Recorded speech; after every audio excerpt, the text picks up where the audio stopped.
आज इस वाली वीडियो में हम बात करने वाले हैं CIA प्रॉपर्टीज के बारे में। कॉन्फिडेंशियलिटी, इंटीग्रिटी और अवेलेबिलिटी, इन तीनों को डिटेल में समझेंगे एक एक करके। अब ये बहुत ही इंटरेस्टिंग और बहुत ही इंपॉर्टेंट टॉपिक है नेटवर्क सिक्योरिटी का।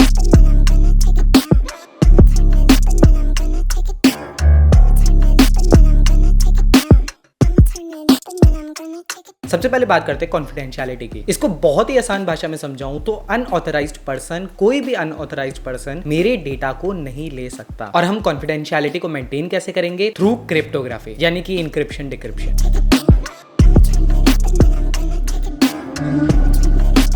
अब क्रिप्टोग्राफी अपने में ही एक वाइड टॉपिक है, जहां पर हमारे पास प्राइवेट की, पब्लिक की, AES, DES अलग अलग प्रकार के मेथड्स आ जाते हैं। अब यार दिमाग में आ रहा हो कोई ना कोई मेथड तो ऐसा होगा जो कॉन्फिडेंशियलिटी को बीट कर सके। तो हाँ, इसके भी अलग अलग मेथड्स हैं,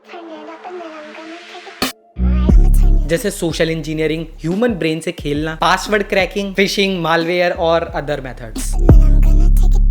अब दूसरा हमारे पास आता है इंटीग्रिटी, जिसका सीधा मतलब है नो मॉडिफिकेशन ऑफ डेटा। मतलब मान लो आप एक यूजर से दूसरे यूजर को कोई डेटा भेज रहे हो, अब बीच में किसी हैकर ने या फिर किसी भी थर्ड पार्टी ने उस डेटा को कैप्चर करके मॉडिफाई करके आगे पुश कर दिया और जो रिसीवर है उसको पता भी नहीं लगा। ये जो हरकत हुई, इसका मतलब आपकी इंटीग्रिटी चली गई। विच मीन अगर किसी ने डेटा मॉडिफाई कर भी दिया तब भी जो रिसीवर है उसको पता चले कि हाँ डेटा मॉडिफाई हुआ है। अब पता कैसे करेंगे किसी ने फाइल मॉडिफाई करी है? उसके लिए हम हैश मेथड यूज करते हैं। सेंडर से आई हुई वैल्यू और अपनी वैल्यू को कैलकुलेट करके हम हैश निकाल के चेक कर सकते हैं कि क्या वो वैल्यू मैच हो रही है, और अगर नहीं हो रही तो मतलब डेटा में कुछ ना कुछ मॉडिफिकेशन हुआ है।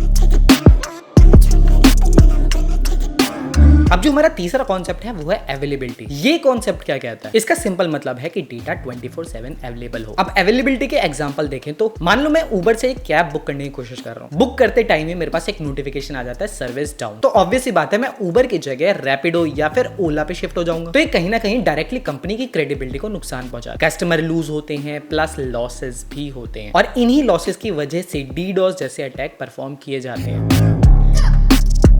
आप में से काफी लोगों का यही डाउट था कि DDoS अटैक क्यों परफॉर्म करते हैं। किसी भी कंपनी की छोटी सी सर्विस को डाउन करके क्या फायदा? वही छोटी सी सर्विस कंपनी के प्रॉफिट में बहुत बड़ा रोल प्ले करती है। अब यार जरूरी नहीं है कि डेटा की अवेलेबिलिटी हमेशा साइबर अटैक से ही अफेक्ट, ये बेसिकली नेचुरल डिजास्टर पे भी डिपेंड करती है, जैसे कोई पावर आउटेज या फिर कोई ह्यूमन एरर की वजह से। तो इतना ही था इस वाली वीडियो के लिए। मैं मिलता हूं आपसे नेक्स्ट वाली वीडियो में, तब तक के लिए बाय।